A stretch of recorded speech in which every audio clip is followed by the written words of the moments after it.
à tous ou bonsoir à tous et bienvenue dans ce petit causé ici même Bassin-Labo avec Eric. Comment ça va Eric? Ah, elle est bien, Gaillard, la pluie tombe, il fait frais, il fait bon. Il fait bon.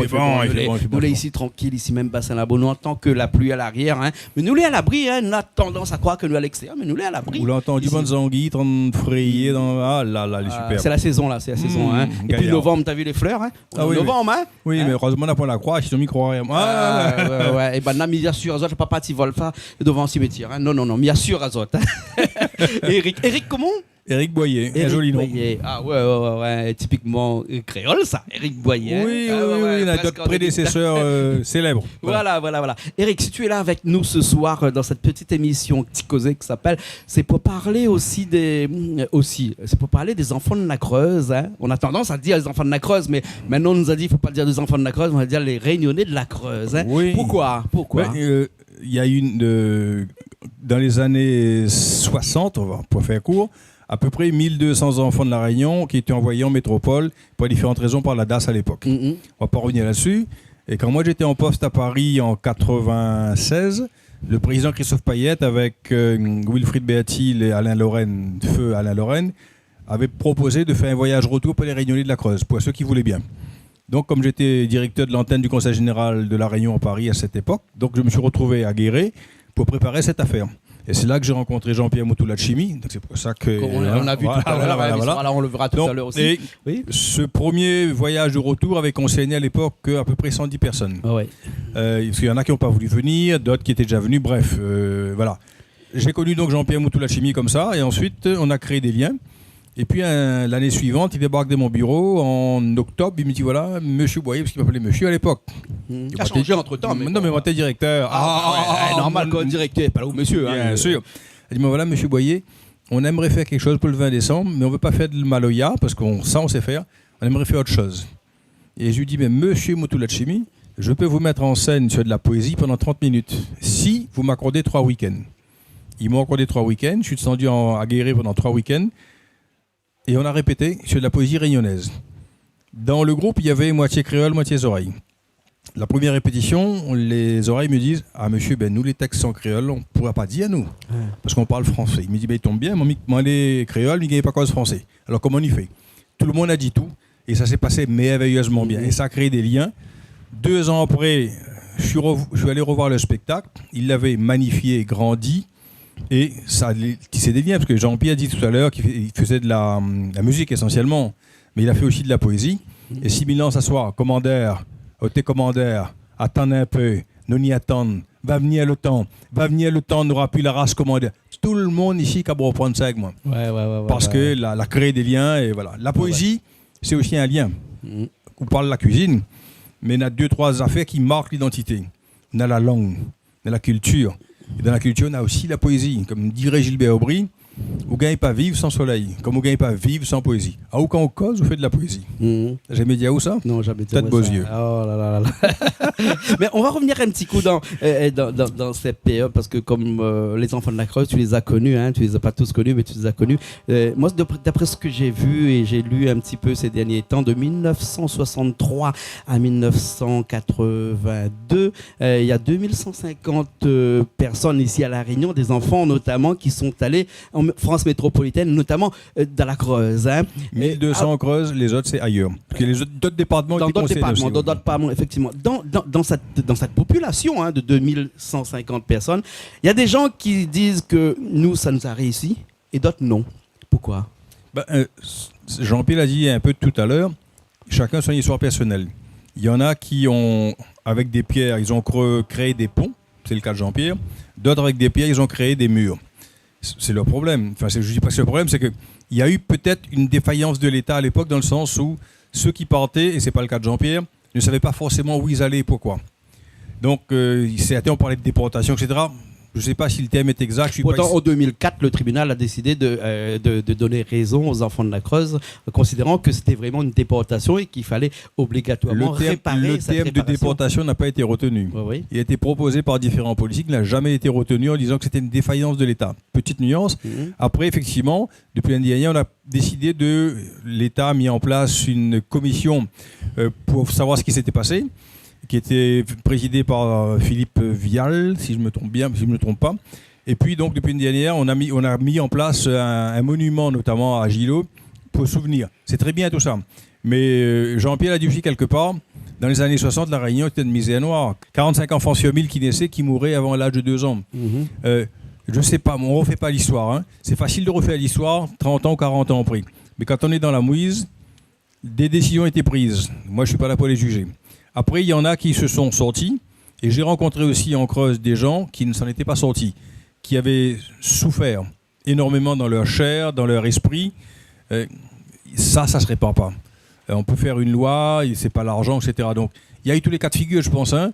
Jean-Pierre, c'est un cas. Il s'est exprimé tout à l'heure. On parle de Jean-Pierre tout à l'heure. On l'a pas vu mais dans cette émission-là. On le verra tout à l'heure à la fin de l'émission. Jean-Pierre qui va venir nous chanter une petite chanson ici. Là. Ah, bah tant mieux, tant mieux. Mais donc, il y a tous les cas de figure. Alors, résumer l'histoire des enfants de la Creuse abusivement, parce qu'il y en a eu quand même plus de 1000 et quelques qui étaient placés dans d'autres départements, à 2 ou 3 cas de figure. Non, il y a eu des histoires. Et le problème, c'est comme les trains, ça. Ceux qui n'arrivent pas à l'heure, ils font l'actualité. Ceux qui arrivent à l'heure ne font pas l'actualité. Et moi, j'ai rencontré en Creuse et en France, ailleurs, des enfants de cette génération, donc Expédition Métropole, qui sont avocats, d'autres qui travaillent. Personne ne parle d'eux. C'est pas la majorité, hein, mais ça existe aussi. Donc, c'est à mon avis, c'est extrêmement complexe. D'accord. Ok, alors. Alors, toi, tu étais un des acteurs à la fin de ces dernières années. Moi, j'ai été payé par le Conseil général pour faire revenir. Mais pour faire revenir en tant qu'artiste, en tant que personne qui voulait retrouver la Réunion, ou bien. Non. En 97, quand le projet de retour payé par le Conseil général s'est concrétisé, c'était une opération, je dirais, de reconnaissance politique des erreurs qui auraient pu être commises par le passé. Donc c'était à l'époque, je rappelle, Christophe Payette, qui était président du Conseil général, qui a dit « Ok, on finance. Ceux qui veulent venir, on finance, ils reviennent. » Ils ont été reçus au Conseil général dans l'hémicycle. C'était un moment très fort. D'ailleurs, Jean-Pierre, à mon avis, s'en souvient, et Viviane était là aussi. Tout le monde n'a pas pu venir. Que certains n'ont pas voulu, d'autres étaient déjà décédés. Bien, ceux qui sont morts ne peuvent pas venir. Et puis d'autres ont dit non, nous on ne peut pas, pour différentes raisons. Bon, sont venus ceux qui voulaient venir, ceux dont on avait retrouvé la trace, parce que retrouver la trace de 2000 et quelques au bout d'un certain nombre d'années, c'était compliqué quand la DAS à l'époque avait voulu coincer les dossiers. Ouais. Mais donc, c'était pas en tant qu'artiste. La deuxième intervention auprès d'eux, c'était à titre personnel et non pas en tant que salarié du Conseil général, que j'ai fait une intervention avec eux en tant que, je dirais artiste. J'aime bien ce terme-là, hein, ça me va bien. Ouais. alors, on pourrait parler longtemps sur les enfants de la Creuse ou ce Réunionnais de la Creuse. Hein. On parle de la Creuse, mais on a dit sur les 2150 personnes expatriées, il n'y a pas beaucoup qui étaient de la Creuse. Hein. 1200, la moitié. Hein, la moitié qui était de la Creuse.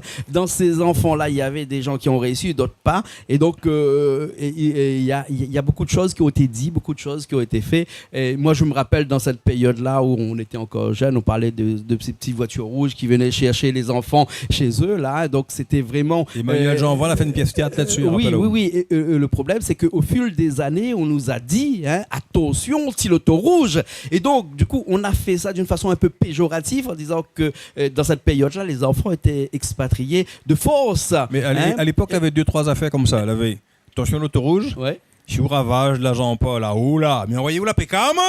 Et la PK, on avait adresse au côte là-haut. Il avait la PK, il avait l'auto rouge. Après, il avait aussi, mais envoyé où la DAS. La DAS. Il revient à peu près pareil. Ou la PEP. La PEP, c'était un centre d'orphelins à Helbourg. Et d'ailleurs, beaucoup d'enfants de la Creuse étaient issus du centre de Helbourg. Il y a eu des fantasmes comme ça à La Réunion, mais terrible, parce que La Réunion, à l'époque, crevait de quoi? Crevait de misère, on ne savait pas quoi faire de ces jeunes. Et il y a une politique publique peut-être difficile, elle a été ce qu'elle a été. Mais maintenant, on peut faire reproche et ceci. Quand nos enfants vont nous juger, dans non pas 30 ans, non pas dans 20 ans, mais dans 10 ans, sur notre politique à nous, sur l'environnement, moi, je risque de gagner la honte et rentrer sous la terre, parce que concrètement, ça nous fait nous pour l'écologie. Donc, les faciles de juger fait facile. Quand nous faisons une affaire aujourd'hui, nous ne connaissons pas demain, qui va juger, comment sera jugé. En tout cas, rien que là, tous les allumettes, les projecteurs NENA, le bilan carbone. Les allumettes là, oui. Le bilan carbone, il est terrible. Et dégage beaucoup de dioxyde de carbone aussi là, avec le feu de bois de l'autre côté. Maintenant, finalement, comme ça, si vous faites un carré, si fait de bois, il n'est pas bon parce que vous respirez du dioxyde de carbone. Et dans 30 ans, nos petits-enfants, comme tiennent nous, papa, grand-père, pourquoi il a fait ça? Ou il a foutu la planète en l'air. Ouais. Greta Thunberg, enfin bref, il ne faut pas faire les oiseaux de mauvais augure, mais il est facile de juger après. Quand on est dedans, là, où essaye m'y pense, qu'on essaye de faire mieux. Ou les papas, ou. On a eu les petits-enfants tout à l'heure. Quand on les papas. Grand-père. Ou les grands-pères. Quand on les grands-pères, quand on les papas, on essaye de toujours faire le meilleur pour les enfants. Sinon, les papas, sinon, les pas grands-pères. Et pourtant, ben là, ils risquent. On peut changer. Et papa, à cause, ou a fait ça. Grand-père, à cause, ou l'a pas fait ça, ou l'a fait ça. Ça, c'est l'amour. Donne l'amour qu'il n'a pas donné après n'avoir. D'accord, merci beaucoup alors. Éric Boyer. Voilà. Merci beaucoup. On va parler un petit peu de cette période, de cette époque. Hein. Et il y aura beaucoup de choses encore à dire, mais le temps nous serait un petit peu imparti. Prochaine fois, on revient, hein, parce qu'il paraît maintenant que les chemins. Oui, Manu, premier coup, on a le chemin, m'a pas trouvé, me la rentre ma case. Ouais. À ce soir, on l'a trouvé parce qu'il y a une de moi. Ouais. Prochain coup, m'a connaître. Voilà, exactement. Merci Jean-Paul. Merci beaucoup, hein, Jean-Claude. C'est pas grand, m'a coupé. Oui, coupe ça au montage. Pas de merde ici. Allez, nous retrouvons la semaine prochaine dans une nouvelle émission Ticosé, toujours sur Canal Austral. Allez, à bientôt.